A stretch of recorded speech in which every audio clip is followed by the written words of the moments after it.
بہت سے لوگوں کو عجیب لگے گی. پاکستان کا ذکر قرآن میں آج سے 1400 برس پہلے.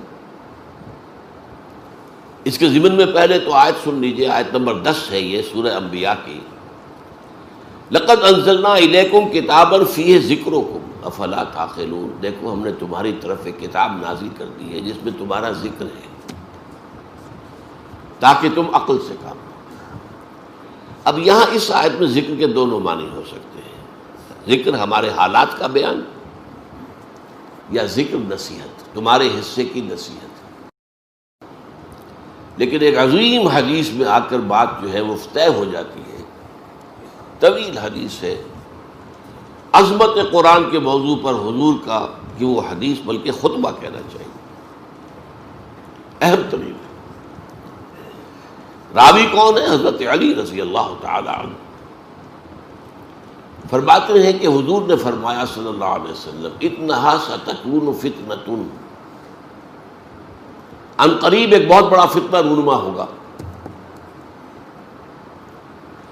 اس پر حضرت علی فرماتے ہیں میں نے عرض کیا مل مخرج منہا یا رسول اللہ، اے اللہ کے رسول اس سے نکلنے کا راستہ کون سا ہوگا؟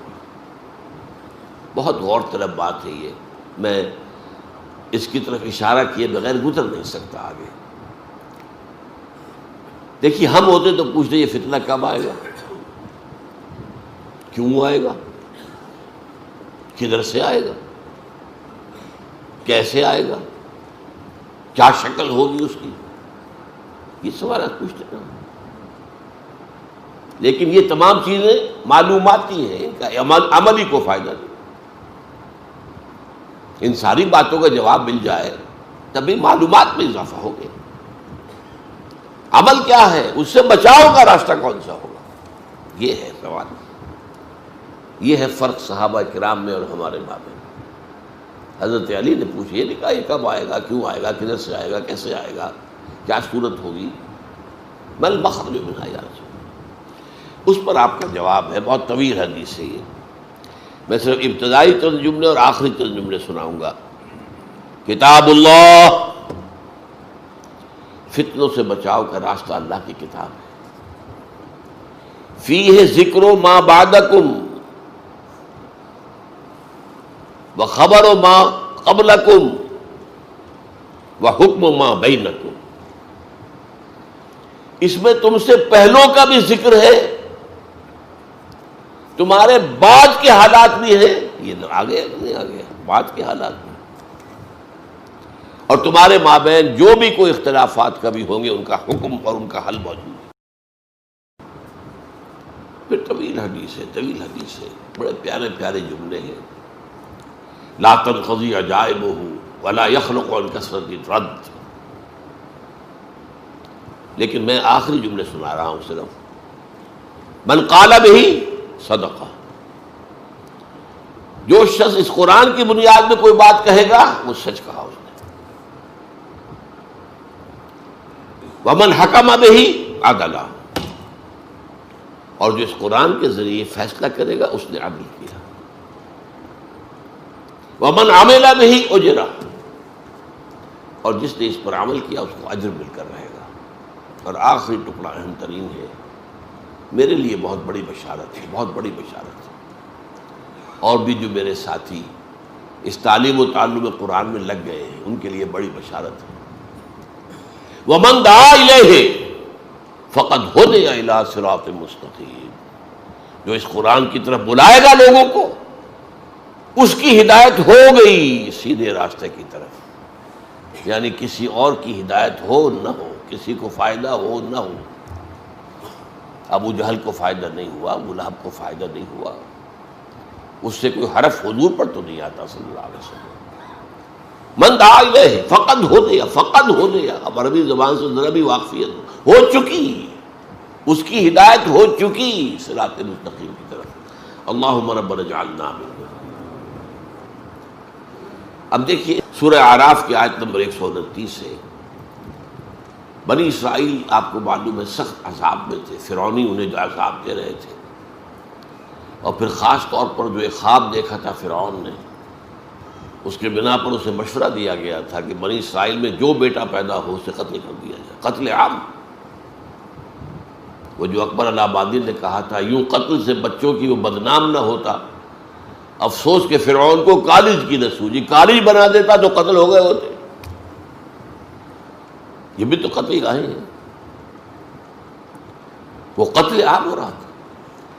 تو بنی اسرائیل نے کہا اے موسیٰ، ہم پر تو آپ کے آنے سے پہلے بھی مصائب تھے اور آپ کے آنے کے بعد بھی، ہماری تقدیر میں تو کوئی فرق واقع نہیں ہوا۔ اس کے جواب میں موسیٰ کا قول نقل ہوا ہے، قال عسى ربكم ان يهلك عدوكم، موسیٰ نے فرمایا علیہ الصلوۃ والسلام قریب ہے کہ تمہارا رب تمہارے دشمن کو ہلاک کر دے، جیسے کہ کر دیا فرعون اور اس کا لاؤ لشکر غرق کر دیا۔ وَيَسْتَخْلِفَكُمْ فِي الْأَرْضِ، اور تمہیں خلافت دے زمین کی۔ آئی نا بعد میں خلافت ابو داؤد، حضرت داؤد کی، سلیمان کی، طالوت کی، ساری خلافتیں کس کی؟ فَيَنْظُرَ كَيْفَ تَعْمَلُونَ، پھر وہ دیکھے گا تم کیا کرتے ہو۔ یہ فَيَنْظُرَ كَيْفَ تَعْمَلُونَ بہت اہم ہے۔ ہمیں بھی اللہ نے ہندو کے غلبے سے بچایا، ہمیں ایک آزاد ملک دیا، پھر دیکھیں گے تم کرتے کیا، تم اپنے وعدوں میں سچے نکلتے ہو یا جھوٹے، فریبی اور مکار نکلتے ہو یا وعدہ پورا کرنے والے نکلتے ہو۔ یہ گویا کہ ایک امتحان اللہ کی طرف سے۔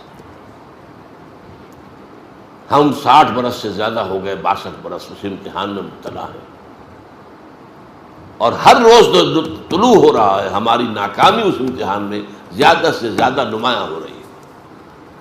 We have failed utterly۔ یا ایھا الذین آمنوا استجیبوا للہ وللرسول لما دعاکم لما یحییکم اذا دعاکم لما یحییکم۔ اہل ایمان لبیک کہو اللہ اور اس کے رسول کی پکار پر،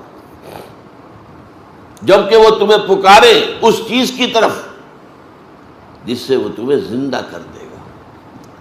اب دیکھیے یہ مسئلہ آ گیا جو میں نے موضوع رکھا تھا آج کے لیے، یہاں اس کا ایک اس کی مثال آ گئی، لما یحییکم۔ تو کیا پہلے مردہ تھے وہ اہل ایمان؟ کیا کفار مکے کے مردہ تھے؟ زندہ تو تھے، چلتے پھرتے تھے، روحیں مر گئی تھی،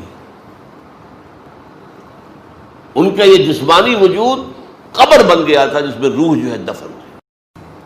یہ چلتے پھرتے مقبرے یا چلتے پھرتے تعزیے، چلتے پھرتے تعزیے۔ اہل ایمان لبیک کہو اللہ اور اس کے رسول کی پکار پر، جبکہ رسول تمہیں پکارے کس بات کی طرف؟ جو تمہیں حیات روحانی عطا کرے گی۔ حیات جسمانی تو ہے، حیوان تو تم ہو۔ لہم قلوب لا یفقہون بہا ولہم اعین لا یبصرون بہا ولہم آذان لا یسمعون بہا اولئک کالانعام بل ہم اضل۔ یہ چوپایوں کے مانند ہیں، ان سے بھی گئے ہوئے۔ وہ روحانی زندگی تمہیں دینے کے لیے اللہ تعالیٰ نے یہ کتاب اتاری ہے، تمہارے لیے جہاد کا راستہ کھولا ہے، تمہیں اپنی خدمت کا موقع دیا ہے۔